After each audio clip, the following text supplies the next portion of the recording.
Make I drink petrol now. Why you want to drink petrol? I don't care. We don't walk. Go where? Go this thing. They don't want to subscribe. They don't want like. No, worry. I'm going to beg them. Wait, I beg them. I go drink am. You want to drink petrol? I beg. Make una no let her give himself. I beg. Una like now. I beg. 3 minutes pieces broadcom for entertainment.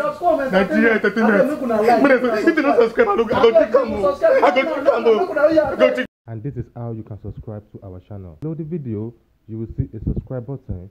Click on the subscribe button.